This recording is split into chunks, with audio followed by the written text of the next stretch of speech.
자, 계속해서 왕에 대한 이야기를 나누고 있는데 여러분들이 5명의 왕은 이름을 기억하자 그랬습니다. 이스라엘의 첫 번째 왕 사울, 두 번째 다윗, 세 번째 솔로몬. 그리고 이 3명의 통일 왕국 시대가 끝나고 북과 남으로 갈라집니다. 북이스라엘의 첫 번째 왕은 여로보암, 저기 예루살렘을 중심으로 해서 밑으로 남유다의 첫 번째 왕은 솔로몬의 아들이었던 르호보암. 지난주에 우리들이 공부했던 사람은 여호사밧, 그리고 그 지난주는 아사. 두 사람 모두 남유다의 왕이었습니다. 오늘은 북이스라엘의 왕인 아합이라고 하는 사람에 대해서 공부합니다. 이 아합은 지난주에 우리들이 함께 나누었던 여호사밧과 동시대에 있었던 사람입니다. 여러분 성경이 좀 머릿속에 들어오세요? 네, 들어오셔야 됩니다. 네, 이번 기회에 여러분들이 잘 공부하시면 좋겠어요. 아합 왕은 하나님을 모르는 사람이 아닙니다. 언제부턴가 그가 하나님을 대적하기 시작합니다. 여러분, 하나님을 대적한다고 하는 게 무슨 의미일까요? 하나님을 대적한다고 하는 것은 하나님을 향해 싸운다고 하는 것이 아닙니다. 잘 기억하십시오. 하나님을 대적한다고 하는 것은 우리의 신앙에서 언제부터인가 거룩에 대한 몸부림이 끝났을 때 우리가 하나님을 대적합니다. 신앙생활이 무엇일까요? 우리들이 하나님을 알기 때문에 거룩하신 하나님 앞에 거룩하게 살기 위해 몸부림치는 것이 신앙입니다. 이 몸부림이 끝나면 우리의 삶은 하나님을 대적하게 됩니다. 다시 한번 말씀드립니다. 아합 왕이 하나님을 대적했다고 하는 것은 그가 하나님을 모르기 때문이 아니라 그가 하나님 앞에 신앙적인 삶을 살지 않게 되었을 때 그의 삶은 하나님을 대적하기 시작합니다. 요즘 한국 교회를 보면 양극화된 현상이 일어납니다. 큰 교회는 점점 커지고 작은 교회는 점점 작아집니다. 저희 만나교회도 지난 몇 년 동안 참 많은 부흥이 있었습니다. 여러분들 모르지만 의자를 점점 많이 집어넣고 있습니다. 1부, 2부, 3부, 4부, 5부 예배 사람들이 많이 늘어나고 있습니다. 근데 그런 생각을 합니다. 과연 이 늘어나는 사람들을 보며 하나님이 기뻐하시겠는가? 여기에 모인 우리 회중들이 하나님이 기뻐하시는 모임이 되어 있는가? 왜냐하면 큰 교회를 찾는 사람들의 많은 성향들이 숨고 싶다는 겁니다. 누군가의 간섭도 받기 싫다는 겁니다. 때로는 어디에선가 상처받았던 그 상처 때문에 내가 상처받지 않고 예배만 드리고 싶다. 그런 사람들이 많이 찾아오는 것이 대형교회이기도 합니다. 사실 신앙 생활은요, 우리의 삶에서 부대끼는 겁니다. 때때로 우리들의 삶에 상처도 받고요, 상처를 치유해 나가는 것이 생활입니다. 그런데 언제부터인가 우리들이 이 치열한 상처와 삶의 치유의 과정들을 우리들이 포기해 버렸다면 어쩌면 우리들의 삶에서 하나님을 대적하고 있을지도 모른다는 생각이 듭니다. 요즘 많은 크리스찬들이 어느 교회 다닙니까? 라고 하는 질문들을 많이 듣고 나는 어느 교회 다닙니다 라고 말을 할 때 그 사람들의 신앙이 교회와 어떤 동일시하는 경향이 있습니다. 누군가 여러분들에게 어느 교회 다니시나요? 그럼 여러분들 뭐라고 대답하십니까? 만나교회 다닙니다. 그럼 상대방이 어떤 반응을 보이든가요? 참 좋은 교회 다니시는군요. 이러죠? 아닌가요? 전 그렇게 알고 있는데 사람들이 그렇게 이야기를 합니다. 어느 교회 다닙니까? 그럼 내 신앙도 그 교회와 동일하다고 생각합니다. 아닙니다. 신앙은 교회와 동일한 것 아닙니다. 신앙은 철저하게 인격적인 것이고 우리들이 하나님 앞에 어떻게 몸부림치느냐에 대한 부분입니다. 그러다 보니까 요즘 어느 교회를 다닙니까? 라고 하면 사람들이 잘 모르는 교회, 작은 교회를 다니는 사람들은 이렇게 대답한다고 합니다. 집에 가까운 교회를 다닙니다. 그래서 어떤 목사님이 개척교회를 시작하며 개척교회 이름을 이렇게 지었답니다. 집에서 가까운 교회. 이름을 그렇게 지었답니다. 무언가 지금 우리가 살고 있는 이 시대에 신앙의 몸부림이 사라져버리지 않았는가? 언제부터인가 우리들이 치열한 몸부림보다는 쉽게 적응하며 살아가려고 하는 모습들이 우리들에게 있는 것은 아닌가? 그것이 혹시 하나님을 대적하고 있는 것은 아닌가? 오늘 여러분들 주보에 소개해드린 책이 있습니다. 호산나 교회 홍민기 목사님이 쓴 하나님 중심이라는 책입니다. 그 책에서 보았던 짤막한 이야기가 생각이 납니다. 지금 현재 이집트는 전 국민의 90%가 이슬람교도입니다. 예전에 이집트는 거의 크리스찬 국가였습니다. 초대교회 알렉산드리아라고 하는 도시는 초대 교부들이 유명했던 그런 크리스찬 도시이기도 합니다. 근데 지금 이집트는 예수를 믿는다고 하는 이유만으로 아무리 공부를 하고 아무리 노력을 해도 어떤 지위에 올라갈 수 없는 그런 철저한 이슬람 국가입니다. 그 이집트의 이슬람 정부에서 한 번은 그리스도인 리더들을 불렀답니다. 너희들에게 신앙의 자유를 주겠다. 대신에 너희들은 모카탐이라고 하는 지역에 가서 살아라. 모카탐이라고 하는 지역은 이집트 수도에서 버리는 쓰레기들이 모이는 곳입니다. 우리나라로 이야기하면 이전에 난지도와 같은 그런 곳이었습니다. 그때 크리스찬 리더들은 그렇게 결심합니다. 우리들이 그곳에서 쓰레기를 분리수거하며 살겠습니다. 그리고 이집트 정부는 너희들이 그곳에서 예배드릴 수 있는 자유를 주겠다고 이야기를 합니다. 그렇게 몇 세대가 흘러갔습니다. 그 후손들이 모카탐에서 쓰레기를 분리수거하며 살아가고 주일이 되면 그들은 깨끗하게 목욕을 하고 깨끗한 옷을 입고 약 2만 명가량의 사람들이 동굴교회에 모여 예배를 드립니다. 그 책에서 홍민기 목사님은 이런 질문을 합니다. 당신들은 예배를 위해 모든 것을 버릴 수 있습니까? 우리는 단군 이래 이 대한민국은 가장 부유하고 가장 부강한 때를 지나가고 있습니다. 오늘 이 아합 왕이 치리하던 이스라엘 왕국은 북이스라엘 시대의 가장 강력한 시대를 지나갑니다. 하나님은 그 강력함을 바라보며 성공한 나라라고 말하지 않습니다. 아합 왕을 성공했다고 이야기하지 않습니다. 어쩌면 이 나라와 이 민족을 바라보며 한국교회를 바라보며 하나님은 절대로 지금 너희들이 누리고 있는 것이 성공이 아니라고 말씀하실 것 같습니다. 왜냐하면 우리들의 신앙의 몸부림이 사라져버린 이 시대의 성공은 결국 성공이 아니라는 것으로 판명되게 될 것입니다. 왜냐하면 성경이 역사를 통해 우리들에게 보여주고 있기 때문입니다. 아합의 잘못이 무엇인가? 아합의 삶을 짚어보겠습니다. 그가 하나님 앞에 철저하게 신앙적으로 살지 못하게 됐던 이유 중에 하나는 그가 결혼을 잘못한 것이었습니다. 오늘 제가 결혼에 대한 이야기를 할 텐데 옆에 있는 사람들 부부가 있다면 얼굴을 한번 마주보세요. 결혼을 잘했는가 못했는가? 결혼을 아합이 잘못한 이유는 그가 정략적인 결혼을 했다는 겁니다. 여러분 지금 북이스라엘 이야기를 하고 있습니다. 예루살렘을 중심으로 해서 북이스라엘, 여기에는 지중해가 있고요, 북이스라엘의 동쪽에는 사막이 있습니다. 북이스라엘은 유일하게 북쪽에서부터 내려오는 적만 막으면 안전한 나라입니다. 그런데 두로와 시돈, 이 북쪽에 있었던 왕이자 제사장이었던 두로와 시돈의 왕의 딸이었던 이세벨과 아합이 결혼을 합니다. 그는 이렇게 생각했을 것입니다. 저 정략적인 결혼을 함으로 인하여 우리나라는 안전하고 부강해질 거야. 그 나라는 부강해졌습니다. 그런데 문제는 부강한 것으로 끝난 것이 아니라 그의 삶과 이스라엘이 비극적으로 끝나게 되었다는 겁니다. 알베르트 까미의 시곡 오해라고 하는 작품이 있습니다. 그 작품을 다 설명할 수 없지만 거기에 한 아들이 있고 가난 때문에 떠났던 그 아들을 기다리던 어머니와 그 누이가 20년이나 기다렸는데 어렵게 살면서 그 여인숙을 하면서 부자로 보이는 사람을 수면제를 먹여 죽이고 그 돈을 갈취하는 그 가정에 어느 날 찾아왔던 그들이 죽였던 사람이 바로 아들임을 발견하게 되고 그 어머니와 누이는 그 아들을 죽였던 강물에 투신하고 죽습니다. 그때 알베르트 까미는 그의 시곡에서 이렇게 말을 합니다. 범죄는 아무리 행운이 따른다고 하더라도 항상 불행할 뿐이다. 지금 우리들이 누리고 있는 것들이 우리들의 행운이라고 생각할지 모르지만 하나님을 떠난 불의한 일들은 불행한 결과를 낳는다고 하는 것을 성경이 우리들에게 말씀합니다. 민감한 사안이 되었습니다. 동성애에 대한 문제.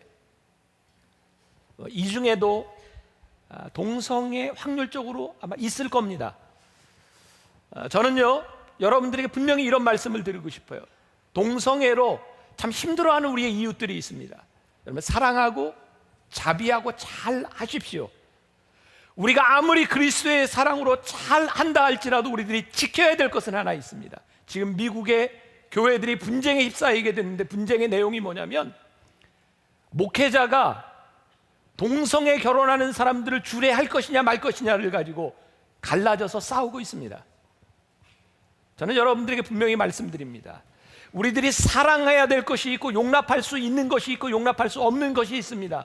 태어나면서부터 동성애의 성향을 타고난 정말 힘들어하는 우리의 이웃이 있을 겁니다. 그러나 그 결혼을 승인하는 것은 성경적으로 옳지 않습니다. 우리가 아무리 사랑한다 할지라도 그것이 용인되기 시작하면 인류는 앞으로 어떻게 될지 모릅니다. 우리가 동물을 사랑하는 것, 잘 돌보는 것, 학대하지 말아야 합니다. 그러나 동물은 동물일 뿐입니다. 우리들이 성경의 원리를 잘 따라가야 합니다. 저희 교회는 흡연실이 있습니다. 지금 이 시간에 흡연실에서 담배를 피며 예배를 드리는 분이 있을 겁니다. 저희 교회에서 흡연실을 만든 이유는 담배를 피라고 만든 것이 아닙니다. 담배를 피우면서도 하나님의 말씀이 들어갈 때 그의 삶이 바뀔 수 있는 가능성을 믿기 때문에 우리 교회는 흡연실이 있는 겁니다. 술을 먹기 때문에, 제사를 드리기 때문에 당신은 예배를 드릴 수 없어, 이것은 성경적이 아닙니다. 그 사람들에게도 복음이 들어가야 합니다. 사랑하고 우리들이 용납해야 합니다. 그러나 잘못된 것들까지 용납하는 것은 아닙니다. 우리는 하나님의 사랑을 가지고 그렇게 바라보는 겁니다. 제가 2000년 암스테르담에 갔을 때 깜짝 놀랄 일이 있었습니다. 암스테르담의 교회들은 마약을 하는 사람들에게, 돈이 없는 사람들에게 마약을 나눠준다는 거였어요. 이유는 마약을 하는 사람들이 마약을 하기 위해서 돈이 없으면 도둑질을 하고 강도짓을 합니다. 그래서 교회는 그 범죄를 막기 위해서 인도적으로 마약을 줍니다. 얼마나 좋은 교회입니까? 이게 정말 좋은 교회입니까? 우리들에게 정말 필요한 것은 선행으로 보이는 일들이 아니라 근본적인 말씀 위에 바로 서고 하나님의 말씀대로 살아가는 것이 깨어지기 시작하면 부강한 것 같아도, 번성하는 것 같아도 그것이 아니라고 하는 것을 하나님은 이 왕들을 통해서 우리들에게 분명히 말씀합니다. 오늘 결혼에 대해서 여러분들에게 조금 짚고 넘어갑니다. 결혼을 해야 될 젊은이들, 결혼할 자녀들을 두고 있는 부모님들은 잘 들으십시오. 성경에서 이야기하고 있는 결혼의 원리는 철저하게 돕는 배필입니다. 아합이 결혼을 잘못한 것은 돕는 배필로서의 사람을 찾은 것이 아니라 내 이익을 위해서 정략적인 결혼을 했다는 겁니다. 지금 이 시대를 살고 있는 얼마나 많은 가정들이 깨어집니까? 이유가 무엇입니까? 그들이 결혼을 생각할 때 누가 내 결혼에 유익이 될까를 찾는다는 겁니다. 이것은 성경적이 아닙니다. 여러분들 자녀들을 위해 기도할 때 하나님, 우리 자녀가 어떤 사람을 만나야 좋을까요?를 기도하기 전에 여러분들의 자녀가 누군가에게 좋은 사람이 될 수 있도록 잘 양육해야 합니다. 신앙으로 바로 서야 하는 것입니다.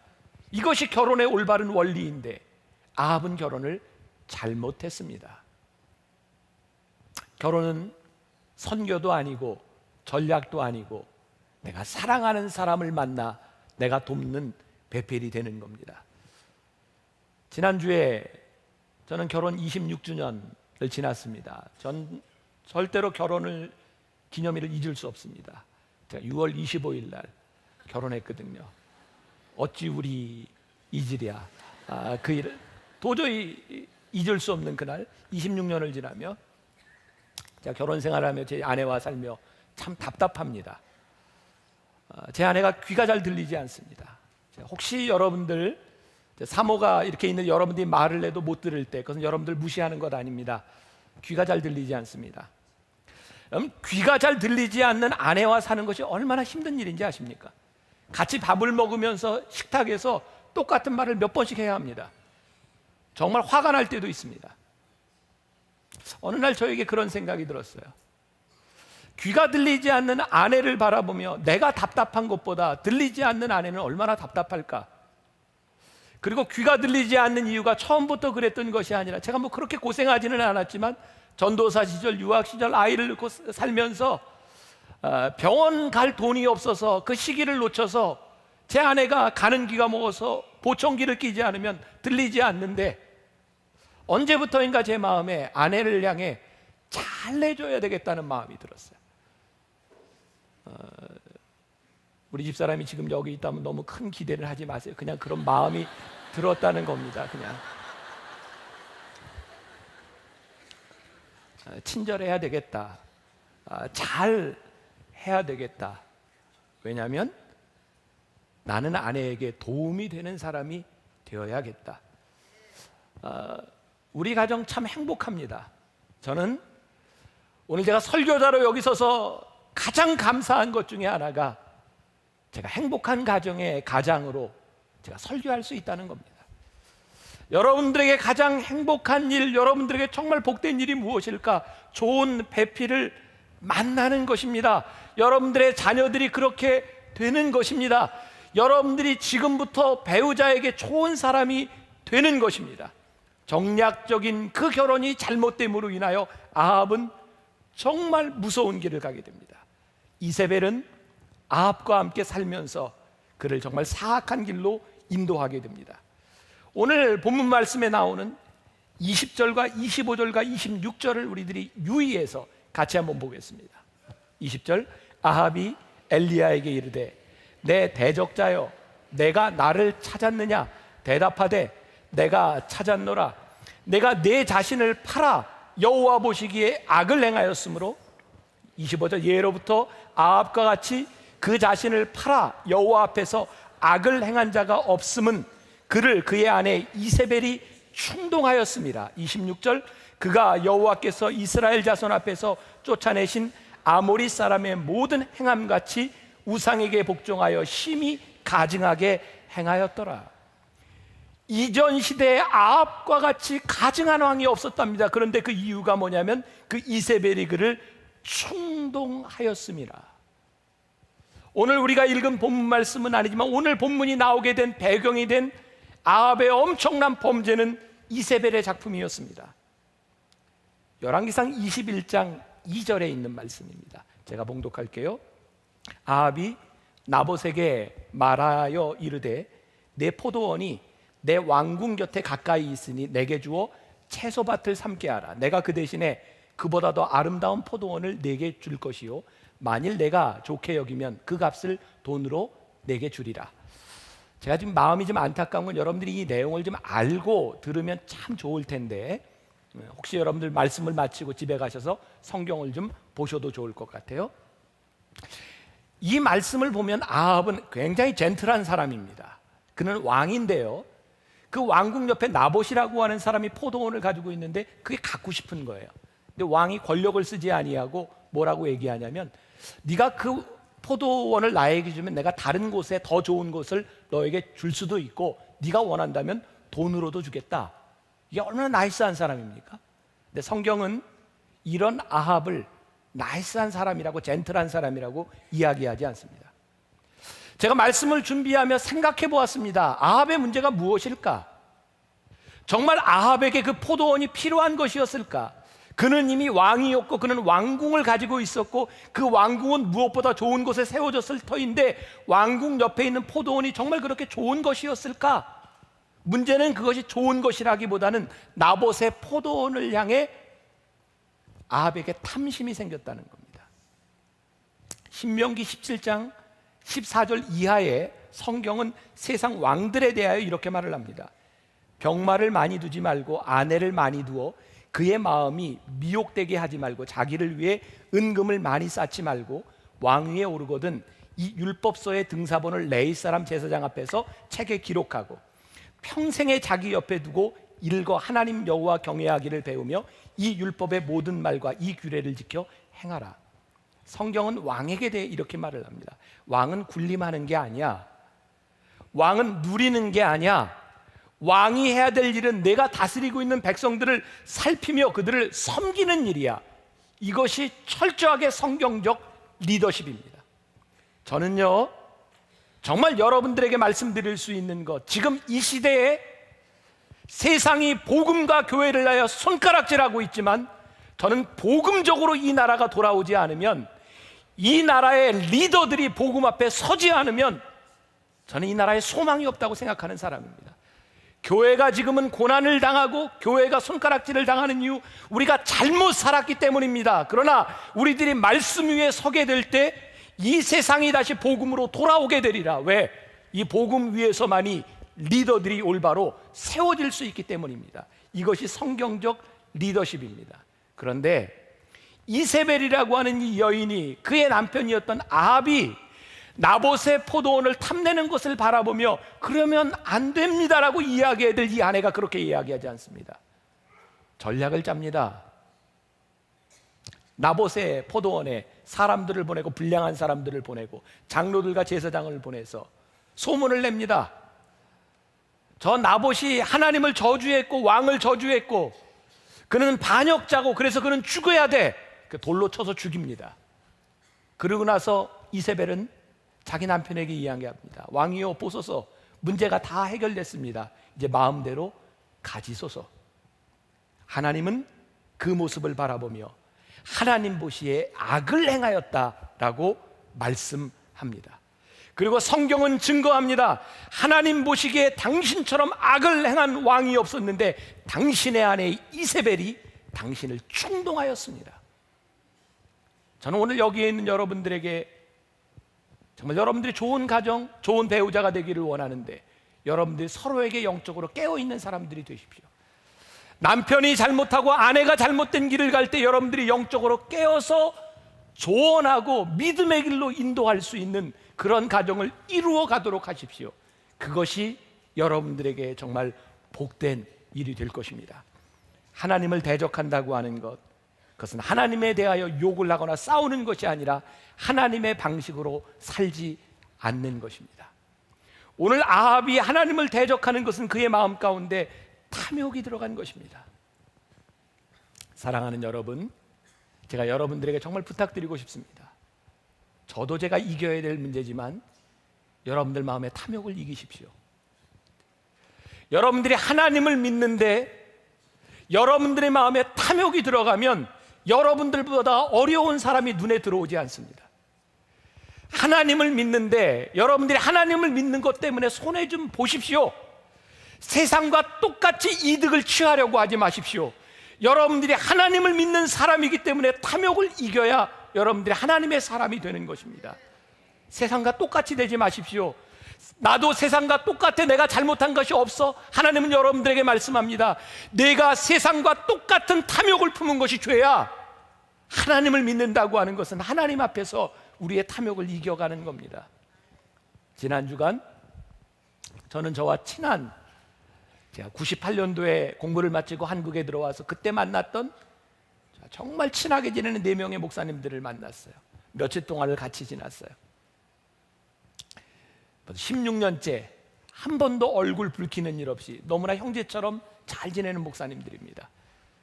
저희 4명의 모임이 34회입니다. 왜 34회인지 상상이 가십니까? 16년 전 우리가 만났을 때 모두 허리가 34인치였습니다. 그래서 34회라고 지었어요. 지금 아무도 34가 없습니다. 그때 참 미래를 많이 이야기하고 우리의 꿈을 이야기했었는데 16년 만에 우리들이 만났을 때 모두가 은퇴를 이야기하고 있더라고요. 다음에 어떻게 할 건지. 그때 그 이야기를 하면서 제가 하나님께 이런 마음의 기도를 했습니다. 하나님, 나이가 들어가며 제 마음에 탐욕이 들어오지 않도록 저를 도와주세요. 하나님, 제가 은퇴하려고 할 때 탐욕으로 인하여 하나님 잘못되지 않도록 저를 붙잡아 주세요. 목사로서 제가 제일 두려운 게 뭔지 아십니까? 제 속에 탐욕이 들어오는 것입니다. 왜? 탐욕이 들어오면 하나님이 보이지 않습니다. 야고보서 1장 15절에서 욕심이 잉태한 즉 죄를 낳고 죄가 장성한 즉 사망을 낳느니라 라고 말씀합니다. 야고보서 4장 2절과 3절 말씀 우리 같이 한번 봉독해 볼까요? 너희는 욕심을 내어도 얻지 못하여 살인하며 시기하여도 능히 취하지 못함으로 다투고 싸우는도다. 너희가 얻지 못함은 구하지 아니하기 때문이요 구하여도 받지 못함은 정욕으로 쓰려고 잘못 구하기 때문이라. 세상에 믿을 게 하나도 없네요. 오늘 이게 방송 시스템이. 혹시 여러분들 중에 나는 물질에 대한 욕심이 없어 라고 말하는 분이 있습니까?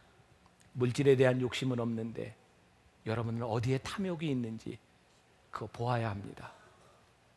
그래야 하나님 앞에 우리들이 죄를 짓지 않습니다. 탐욕이 들어가면, 우리들이 죄를 지으면 하나님 우리를 심판하십니다. 오늘 본문 말씀은 정말 무서운 말씀입니다. 여러분 주의 깊게 보셨습니까? 아합과 이세벨의 피, 개가 뜯어먹을 것이고 새가 먹을 것이고, 얼마나 무서운 심판의 말씀인지 모릅니다. 내가 이전에 어떤 사람들보다 악을 행하였으므로. 저는 하나님께서 심판을 이야기하실 때마다 저는 하나님의 무서움보다 하나님의 사랑이 눈에 보입니다. 하나님은 무섭게 심판을 이야기하시는데 하나님은 심판하시려 함이 아니라고 하는 것을 보게 되는데요, 오늘 우리가 읽은 본문 말씀 그 다음에 이 무서운 심판의 이야기를 듣고 나오는 말씀이 있습니다. 27절부터 29절의 말씀 잘 유의해서 같이 보겠습니다. 아합이 이 모든 말씀을 들을 때에 그의 옷을 찢고 굵은 배로 몸을 동이고 금식하고 굵은 배에 누우며 또 풀이 죽어 다니더라. 여호와의 말씀이 디셉 사람 엘리야에게 임하여 이르시되, 아합이 내 앞에서 겸비함을 내가 보느냐? 그가 내 앞에서 겸비함으로 내가 재앙을 저의 시대에는 내리지 아니하고 그 아들의 시대에야 그의 집에 재앙을 내리리라 하셨더라. 제가 이 말씀을 묵상하며 깨닫게 된 게 뭔지 아십니까? 어쩌면 하나님이 이러실 수가 있습니까? 그렇게 무섭게 심판을 이야기하시고 나봇을 그렇게 억울하게 죽인, 네가 그래서 이런 심판을 받을 것이야 라고 말씀하셨는데, 바로 아합이 그 말을 듣고 풀이 죽어 다니는 모습과 그가 겸비함을 보고 하나님께서 내가 너의 모습을 보고 내가 당대에 너를 심판하지 않고 내 아들에 대해 심판하리라. 저는 이 말씀이 아무리 봐도 심판으로 들리지 않습니다. 하나님께서 지금 그 아들에 대해 심판을 하시겠다고 하는 것이 하나님이 말씀하시는 의도가 아니라, 아합이 죄를 돌이킴으로 내가 너를 심판하지 아니하겠다라고 하는 말씀은 그 아들 대에도 내가 잘 살면 내가 너를 심판하지 않겠다고 하는 말씀입니다. 저에겐 이 말씀이 심판이 아니라 하나님의 사랑으로 들려집니다. 아합이 얼마나 못된 인간인지 아십니까? 저는 하나님을 모르는 사람보다 하나님을 알면서 하나님을 이용하는 자들이 얼마나 못된가를 생각합니다. 아합은 아마 하나님의 그런 마음을 알았던 것인지 몰랐던 것인지, 그는 그렇게 이야기하고 겸비한 척하지만 바로 다음 장에 가서 보면 또 하나님을 불신합니다. 여호사밧과 아합이 동시대의 사람이라고 말을 했습니다. 그 상황은 여러분들이 성경을 보세요. 여호사밧과 아합이 한편이 되어서 아람과 전쟁을 하게 됩니다. 근데 이 아합이요, 하나님을 아는 사람이었기 때문에 늘 어떤 일을 할 때 선지자의 이야기를 듣습니다. 근데 아합은 선지자의 이야기를 듣는데 언제까지 듣냐면 자기 마음에 드는 말 할 때까지 사람들을 불러들입니다. 여러분들이 신앙생활을 하면서 제일 잘못하는 게 무엇인지 아십니까? 하나님을 믿는다고 하면서 여러분들의 마음에 듣는 말만 믿고 듣는다는 겁니다. 그 당시에 선지자 중에 미가야라는 선지자가 있습니다. 그가 와서 이야기를 합니다. 이 전쟁에 대해서 아마 하나님이 원치 않으셨던 것, 왕이요, 전쟁에 나가면 왕은 다시 이 왕궁에 들어오지 못할 것입니다 라고 말을 합니다. 여러분 잘 기억하십시오. 제가 언젠가도 이야기했습니다. 성경에 나오는 예언을 잘 이해하십시오. 예언은 앞의 일을 이야기하는 것이 아니라 하나님의 말씀을 예언하는 겁니다. 여러분들 주변에 혹시 앞으로 여러분들 미래를 예언해 주는 사람이 있다면 100% 이단입니다. 성경엔 우리들에게 절대 그런 예언하지 않습니다. 예자는 말씀 언변의 예자입니다. 하나님의 말씀을 맡은 자가 예언하는 겁니다. 저는 여러분들에게 예언합니다. 여러분들이 하나님의 말씀대로 순종하고 살면 하나님이 여러분들을 축복하실 것입니다. 여러분들이 하나님의 말씀을 떠나 범죄하면 하나님이 여러분들 심판하실 겁니다. 이것이 예언입니다. 미가야가 예언합니다. 왕이요, 그 하나님이 원하시는 것 아닙니다. 왕이 하나님의 말씀을 떠나면 왕이 다시는 왕궁에 돌아오지 못할 것입니다. 그게 마음에 찜찜한 겁니다. 아합이 하나님을 몰랐으면 무시할 텐데 하나님을 알았더니 찜찜합니다. 그래서 아합이 작전을 씁니다. 이미 아람의 왕은 32명의 장수에게 전쟁을 하면서 뭐라고 명령하냐면 다른 사람 쫓지 말고 왕만 죽여라. 왕만 죽여라. 근데 아합은 그 말이 무서워서 왕의 옷을 벗고 일반 병사의 옷으로 갈아입습니다. 그리고 여호사밧 왕에게 왕의 옷을 입힙니다. 이게 일석이조 아닙니까? 왕을 잡아 죽이려고 하는데 여호사밧이 죽으면 남유다와 북이스라엘을 다 먹을 수 있는 것 아닙니까? 얼마나 놀라운 전략을 짰습니까? 전쟁에 나갑니다. 신기한 일이 일어나요. 아람 왕이 32명의 장수에게 너희들 다른 사람 말고 왕만 죽여라라고 얘기했는데 여호사밧을 지나칩니다. 이거 뭘로 설명할 겁니까? 게다가 여러분 영화를 보시면 알죠? 옛날 전쟁할 때 활을 이렇게 쏩니다. 활을 쫙 쏘면 그게 막 쫙 가서 이렇게 막 맞기도 하고 땅에 떨어지기도 합니다. 전쟁 중에 활을 쏘는데 이렇게 재 가지고 쏘는 사람 절대 없습니다. 영화에서나 있는 겁니다. 여러분 전쟁할 때 총 쏠 때 이렇게 연습은 관역에 대고 연습을 하는데 전쟁에서는 다 이러고 쏩니다. 왜냐하면 이러고 쏘다 죽으면 어떡합니까? 아무도 정조준해서 쏘지 않습니다. 지금 이 전쟁의 상황은요, 수많은 장수들이 활을 쏘는데 랜덤리 쏩니다.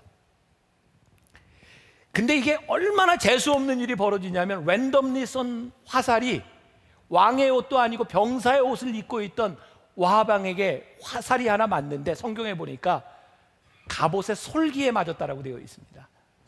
당시에는 철로 만든 갑옷을 입고 있었고요, 그 솔기, 철과 철을 연결하는 그 틈새로 화살이 막혀서 피를 흘리고 죽습니다. 무지하게 재수없죠? 옷도 갈아입고 그리고 왔는데 그냥 쏜 화살에 그것도 맞아서 그 솔기로 들어가서 죽습니다. 말씀을 보면 이렇게 깨닫게 됩니다. 지난주에 여호사밧에 대한 말씀을 공부하며 그는 전심으로 하나님을 섬겼던 사람이라. 뭘로 설명할 겁니다? 하나님이 지켜주셨습니다. 아합의 문제는 그의 마음에 찜찜했으면 전쟁에 나가지 말았어야 할 일입니다. 그런데 그는 마음의 찜찜함을 그의 전략으로 해결하려고 합니다. 하나님이 원하시지 않는 일에는 틀림없는 대가가 있습니다. 오늘 하나님께서 이 아합 왕을 통해서 여러분들에게 말씀하십니다. 하나님의 마음으로 돌아오십시오. 여러분들이 잘못 가고 있다면 하나님은 오늘 우리들에게 심판을 이야기하시는 것이 아니라 그 심판을 받지 않도록 우리들이 돌아오기를 원하십니다. 하나님의 마음을 여러분들이 보아야 합니다. 중요한 것은요, 오늘 우리들에게 어떤 결과가 왔느냐가 하는 것이 아닙니다. 아합 왕은 불의한 일로 나라를 강대하게 만들었습니다. 그러나 그의 방법이 하나님 마음에 합하지 않았을 때 하나님이 심판하십니다. 오늘 여러분들이 누리고 있는 결과에 만족하지 마십시오. 여러분들의 방법을, 여러분들의 삶을 하나님 앞에 보십시오. 여러분들의 후손들이 여러분들의 삶을 이야기하게 될 것입니다. 여러분들의 후손들이 여러분들의 죽음 앞에서 여러분들이 어떠한 삶을 살았는지를 이야기하게 될 것입니다. 오늘 하나님 앞에 우리들이 어떻게 살아야 할지, 우리들이 어떻게 하나님 앞에 돌아와야 할지 하나님 앞에 기도하는 날이 되기를 소원하고, 여러분들 하나님 앞에 다시 나에게 정결한 마음을 주시고 하나님 다시 나를 새롭게 하여 주시사, 하나님 두렵습니다, 하나님 나를 향한 그 구원을 나에게 떠나지 아니하도록 하나님 다시 나를 붙들어 주옵소서. 여러분들이 하나님 앞에 돌아오는 날이 되기를 주님의 이름으로 간절히 축원합니다.